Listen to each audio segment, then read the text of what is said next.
Hello everyone. So today I'll be solving a web challenge from the Innovationum CTF hosted by IIT Jammu in collaboration with DRDO. So let's jump into the challenge. You can download the zip file from here. I have already downloaded it. Let's move to the challenge directly. Let's reload. Okay. So on accessing the challenge, it says access denied. Only trusted members are allowed. So let's analyze the request using Bob Suite. First of all, I will reload it here. Let's see the request.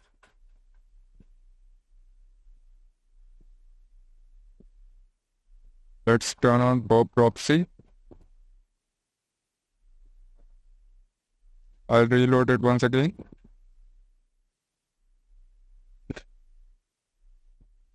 Yeah.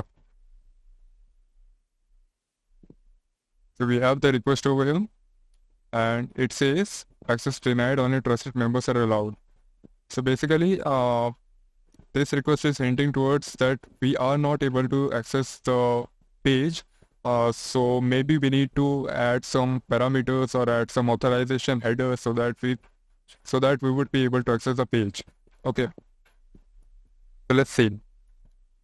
We have this over, analyze the code and get the flag. So first of all, let's go to the code. App.py. If you see the flag, this is the dummy flag. Okay. We will analyze the Python code. If you see, it's a Flask application. And if we analyze the code over here, if IP is not equals to this, then it says access denied. So basically it says that our IP should be this. Okay. And there should be a X forwarded header. So what we can do is we can add an X forwarded here header and we can add the IP there. Okay. I guess okay. Let's do that. Let's first send it to repeater and X forwarded. Oh, and I'll paste the IP here.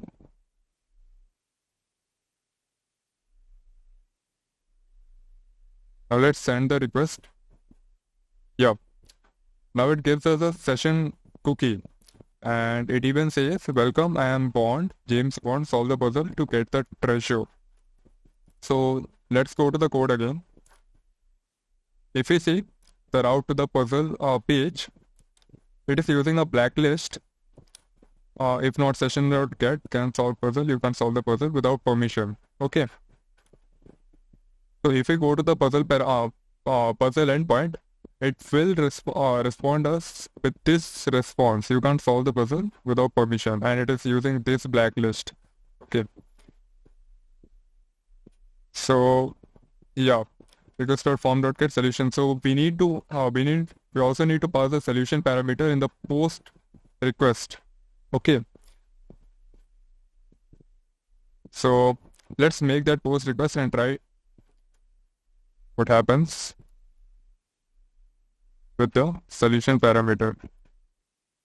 What it is doing is it is taking the parameter from here, value of the parameter from here, and it is passing it to the eval function.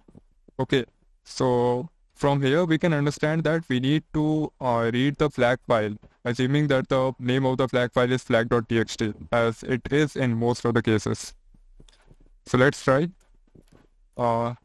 If we look at the blacklist, we are unable to run most of the commands like os, print, banner, echo, import, and numbers are also blocked 1, 2, 3, 4, 5, 6, 7, 8, 9, 0, and 2 letters are also blocked B, S. We won't be able to cat out the flag, and so you can see these are the characters that are blacklisted over here. So we need to find out a way so that we would be able to read the flag. First of all, let's go to puzzle and let's not include this parameter. Let's see what it gets. The requested. Okay. Sorry. Yeah. We need to go to the puzzle endpoint, right? You can't solve the puzzle without permission. Maybe what we can try to do is, we have the session cookie over here. Here,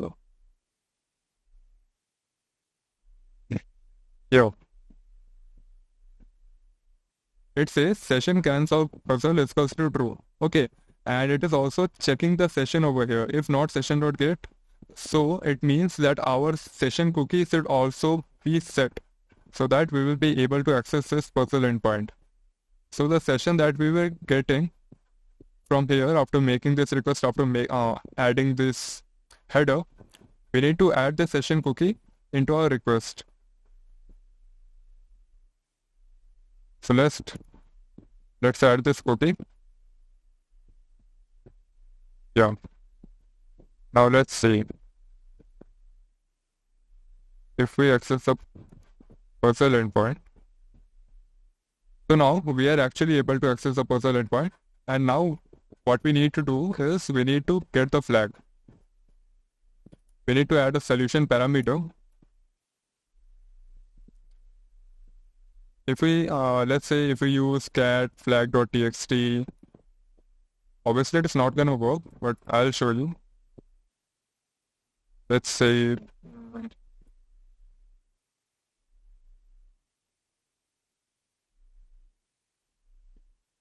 URL encoded. Yeah, so it's not giving us a flag. So here what we can do is there is a function in Python called open, right? So we can use that function to read the contents of the flag. Here we can pass as open flag.txt dot read. So it will read the content. It will open the file first, and it will then read the content and then print out the content. If we see it is not working, so if we go back to the code here in the try block, flag is equals to eval user input dot strip plus this parenthesis. So it is actually adding the parenthesis. So here we don't need to add the parenthesis. It will work without the parenthesis, as here it is manually in the backend it is adding this parenthesis with our input. Let's see. Okay, it didn't work.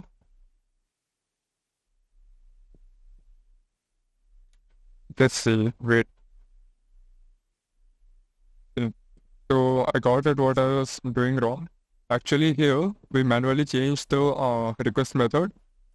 We don't need to do like this. We need to change it using this option, change request method, so that it will add this content type header. Actually this header was not added, that's why it was not giving us a flag. Otherwise our approach was correct. We just need to change this request using the change request method option in Bob Suite. Okay. So now if we add the solution parameter and add our payload, that is open flag.txt dot read, and will not add the parenthesis as you, yeah, here in the code as you saw that, yeah, it is adding the parenthesis over here. So we don't need to add the parenthesis, and here if we send the request, we get the flag. So this was the challenge, white list to solve. We successfully, we first of all added this header so that we can bypass the restrictions, and after that we added this session cookie so that we are authenticated as it was checking the session, and after that we bypassed the blacklisting to read a local file from the system. So this was the challenge. Hopefully you understood it clearly, and we will meet in the next video with a new challenge.